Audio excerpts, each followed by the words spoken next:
दोस्तों, जब भी बात आती है इन्वेस्टमेंट करने की तो लगभग हम सभी लोग कंफ्यूज ही रहते हैं। आखिर किस प्रकार से इन्वेस्टमेंट किया जाए कि हमें ज्यादा से ज्यादा प्रॉफिट हो सके।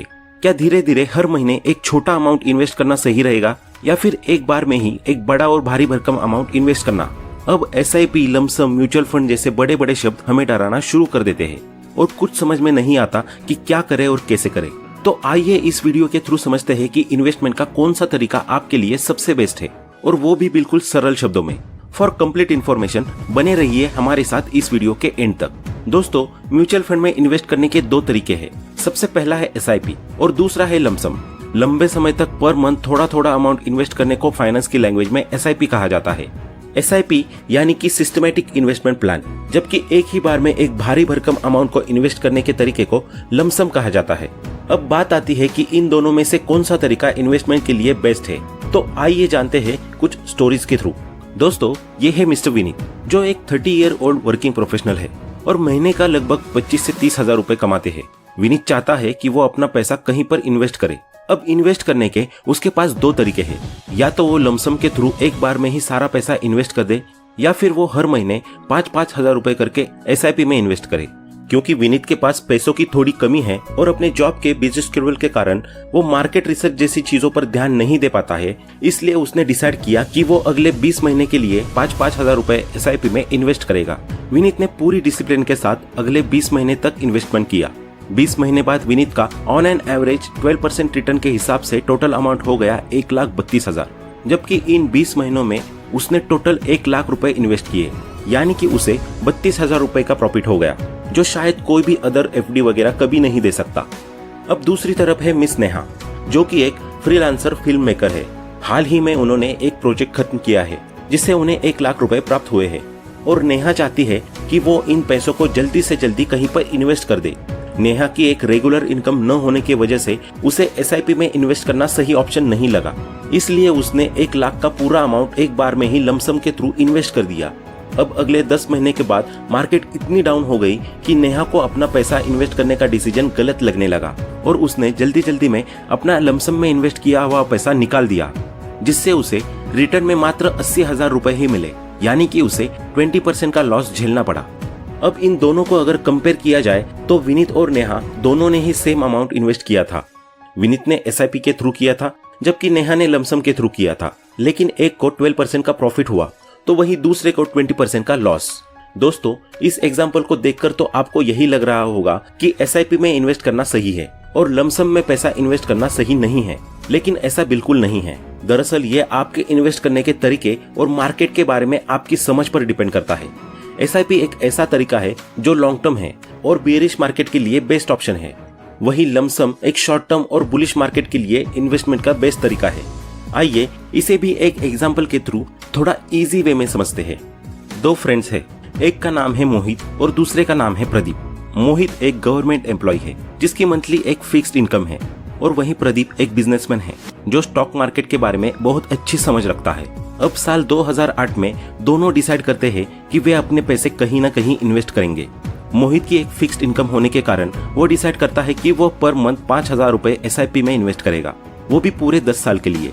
लेकिन प्रदीप एक बिजनेसमैन था और उसे मार्केट की भी अच्छी समझ थी, इसलिए उसने मार्केट का एनालिसिस करते हुए डिसाइड किया कि वो 5 लाख रुपए लमसम के थ्रू इन्वेस्ट करेगा। 2008 से लेकर 2018 तक मोहित ने डिसिप्लिन के साथ प्रत्येक महीने 5-5 हजार रुपए करके टोटल 6 लाख रुपए इन्वेस्ट कर दिए। अब 2018 में आकर उसके पास टोटल अमाउंट था 10,32,000 रुपए, यानी कि उसे लगभग 4 लाख रुपए का प्रॉफिट हुआ, जो होता है 10% रिटर्न। वहीं दूसरी तरफ प्रदीप ने 5 लाख रुपए लमसम में इन्वेस्ट किए थे, जो 2018 में आकर हो गए 30,95,000 रुपए, यानी कि उसे लगभग 26 लाख रुपए का प्रॉफिट हुआ है, जो कि होता है 20% रिटर्न। इन दोनों को अगर कंपेयर किया जाए तो हमें देखने को मिलता है कि मोहित और प्रदीप दोनों ने ही 2008 में इन्वेस्ट करना शुरू किया था और दोनों ने ही सेम टाइम यानी कि 10 सालों के लिए इन्वेस्टमेंट किया था, लेकिन इसके बावजूद भी मोहित को रिटर्न मिला 10% का, जबकि प्रदीप को रिटर्न मिला 20% का। तो अब ऐसा नहीं है कि लमसम में इन्वेस्ट करना ज्यादा फायदेमंद होता है। जैसा कि हमने पहले कहा कि ये डिपेंड करता है आपके इन्वेस्टमेंट के तरीके और मार्केट पर कि मार्केट बियरिश है या बुलिश। अब दूसरे एग्जाम्पल में प्रदीप को मार्केट की अच्छी नॉलेज थी इसलिए उसे पता था कि 2008 के फाइनेंशियल क्राइसिस के कारण मार्केट फिलहाल बहुत डाउन चली गई है, लेकिन आने वाले समय में मार्केट इस पॉइंट से नीचे नहीं बल्कि ऊपर ही जाएगी, यानी कि मार्केट बुलिश होगी। इसलिए उसने अपना पैसा SIP के थ्रू नहीं बल्कि लमसम के थ्रू इन्वेस्ट किया। वही अगर हम नेहा वाले एग्जाम्पल को देखें तो उस एग्जाम्पल में नेहा ने उस समय पर इन्वेस्ट किया था जब मार्केट अपनी बेटर स्थिति में थी, लेकिन अगले 10 महीने में ही मार्केट बहुत डाउन हो गई और नेहा ने अपने लमसम में इन्वेस्ट किए पैसे जल्दी जल्दी में निकाल दिए, यानी कि मार्केट उस टाइम बेरिश थी, इसलिए नेहा को लमसम के थ्रू लॉस झेलना पड़ा। हालांकि नेहा अगर कुछ समय के लिए रुक जाती और विनीत की तरह अपना 20 महीने का टाइम पूरा करती तो शायद उसे 20,000 रुपए का लॉस नहीं झेलना पड़ता। दोस्तों, जहां लमसम आपको हाई रिटर्न देने की क्षमता रखता है तो वही उसमें हाई रिस्क भी होता है। दूसरी तरफ SIP है जिससे आपको लॉन्ग टर्म में एक लिमिटेड रिटर्न मिलता है, लेकिन उसके साथ रिस्क भी बहुत लिमिटेड ही होता है। जिस तरीके से हर चीज के प्रोज एंड कॉन्स होते हैं, वैसे ही लमसम और SIP के अपने अपने प्रोज एंड कॉन्स होते हैं। ये फुल्ली डिपेंड करता है आप पर कि आपकी सिचुएशन कैसी है, आपको मार्केट की नॉलेज कितनी है। उसी के हिसाब से डिसाइड होता है कि आप इन्वेस्टमेंट का कौन सा तरीका अपनाएंगे। अगर आप एक कंपनी के एम्प्लॉय है, आपकी एक रेगुलर और एवरेज इनकम है और आप मार्केट में बिगिनर है, या आपके पास बिल्कुल भी टाइम नहीं है मार्केट के बारे में रिसर्च करने का, उसके अप्स एंड डाउन्स देखने का, तो ऐसे में आपके लिए सबसे बेस्ट ऑप्शन है SIP। कुछ लोगों को लगता है कि SIP लोन और EMI की तरह है जो आपको हर महीने भरनी ही पड़ती है, लेकिन दोस्तों ऐसा बिल्कुल भी नहीं है। आप जब चाहे SIP के अमाउंट को जमा करना बंद कर सकते हैं। मान लीजिए आपने 5,000 रुपए का अमाउंट SIP में डालना शुरू किया। आपने सोचा कि ये अमाउंट मैं रेगुलर 5 सालों तक डालूंगा, लेकिन 2 साल बाद कोविड आ गया और आप किसी कंपनी में जॉब कर रहे थे। वो कंपनी सही से न चलने की वजह से आपकी जॉब चली गई। अब आपकी फाइनेंशियल कंडीशन पूरी तरह खराब हो गई और आप SIP के हर महीने 5,000 रुपए भरने में पूरी तरह असमर्थ है। तो ऐसे में EMI और लोन की तरह आपको बैंक से कोई नोटिस नहीं आएगा, बल्कि आप उसी टाइम अपना SIP अमाउंट डिपॉजिट करना बंद कर सकते हैं और आपने पिछले 2 सालों में जितना भी पैसा इन्वेस्ट किया था उसे अगले 3 सालों तक वैसे ही रहने देते हैं, तो उस पर भी आपको रिटर्न मिलता रहेगा। इसके अलावा आप जब चाहे तब SIP को निकाल भी सकते हैं। इसमें फिक्स डिपॉजिट की तरह टाइम की कोई सीमा नहीं है। आपका जब मन करे तब आप अपने SIP के अमाउंट को निकाल सकते हैं। दूसरा, अगर आपकी इनकम बहुत ही बढ़िया है, आप मंथली एक अच्छी खासी इनकम कमा लेते हैं और साथ ही आपके पास इतना टाइम भी है कि आप मार्केट के अप्स एंड डाउन्स को अच्छे तरीके से एनालिसिस कर सकते हैं, तब फिर ऐसी स्थिति में आपके लिए इन्वेस्टमेंट का सबसे सही तरीका लमसम हो सकता है। आप एक बार में एक डिसाइडेड अमाउंट इन्वेस्ट करके मार्केट और अपनी कैलकुलेशंस का यूज करते हुए एक बहुत ही अच्छा प्रॉफिट कमा सकते हैं।